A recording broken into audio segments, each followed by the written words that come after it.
It's pretty cold and windy. It's May 1st, but it's freezing.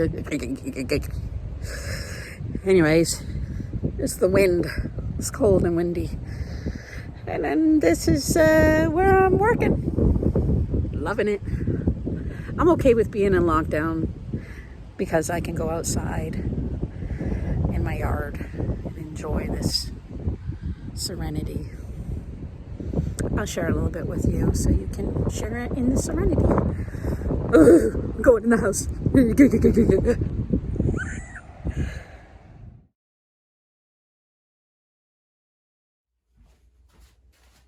Hi there. Welcome back. It's Sandy Rogers on the Branch Road. It's May 1st, 2021. And I'm starting seeds again. I thought I'd share a little bit of this with you. We're in Nova Scotia, back in lockdown for a couple of weeks. And, you know, we're doing what we can. So this is a perfect time to get your seeds started. In some places, you'd start in March. Well, in Canada, our climate is different. If you're watching programs in the US about gardening, it's totally different there. We could still get snow. So what you want to do is start seeds that can tolerate cold. Seeds that need warmth or that are sensitive.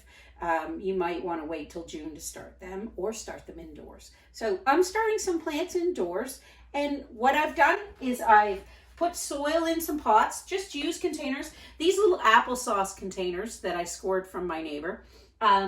These are perfect. She has little children, and they eat applesauce and save these for me, and I plant seeds in them. Perfect little containers. Just use whatever you've got. I think a lot of times we make it so hard.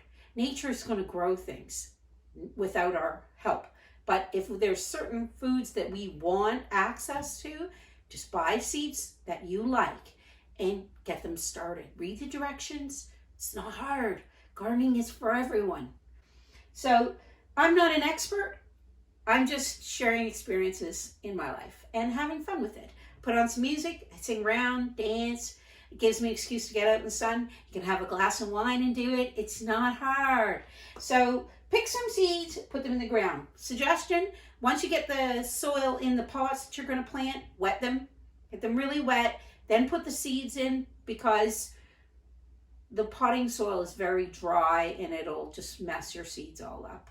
Move them around when you pour water in it. So wet them, get them soaked, and then start your seeds. So I'm going to plant some watermelon. I love watermelon. My adopted grandchildren love watermelon. They are like 4 little boys who live across the road. Their parents work, and it's complicated life, you know? So it's good to have some community around. Their grandparents live far away, so I'm their adopted grandmother. The little one calls me Nanny, and I love it. So I'm growing some watermelon. Our 4 boys can eat, like seriously. So yeah, so let's see. Watermelon seeds. If you don't have, these are organic watermelon seeds. They hooked me in because they're organic. We can't buy organic watermelon here because of what they import is not organic. But you could just start them from seeds. You don't have to put chemicals on your garden. That's just dumb. So just take your seeds. These sprout in 5 to 7 days. It says plant them about 1 inch. And, you know, you can worry about spacing and stuff later. You can have, if you have little peat pots, you know, the more that you want to do, that's up to you. I just do the basics because there's so many things in my life going on that I can't make it too complicated. So I'm just going to stick some of these in the soil. So here we go. Planting, just as easy as that. So you can just kind of drop them in and then just push them down. About 1 inch. I'm growing lots of watermelons. That's a lot of watermelons. But you know what? I can share these watermelons with other people. So yeah, so my neighbors are putting in a garden. So here we go, a little pencil. Just push them down, and then that'll be easy. And we can move them around with the pencil. See how easy this is? Doesn't have to be complicated. Life is complicated enough. So here we are, watermelon seeds planted just like that. Hey, you want to sprinkle a little soil over top. This is my loose soil. I have a little container of loose soil just because it makes it easier. And just sprinkle a little soil on there. Use your hands and just break it up a little bit.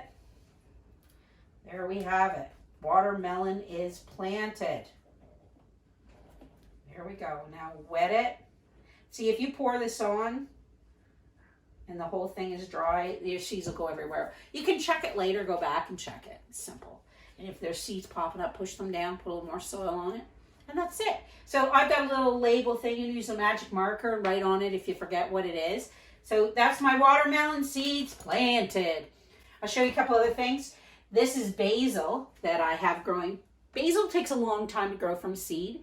So what I do is once I get a good plant going, this plant is old, but I can clip the top off of it and start those ones just like that. That's what I did. And you see all the roots on this?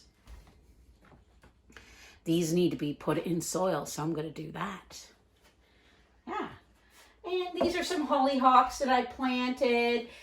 I took a little bit of these plants from where I used to live, and I put them just a little bit in here, and they'll all sprout up and spread, and I'm going to put them in my garden.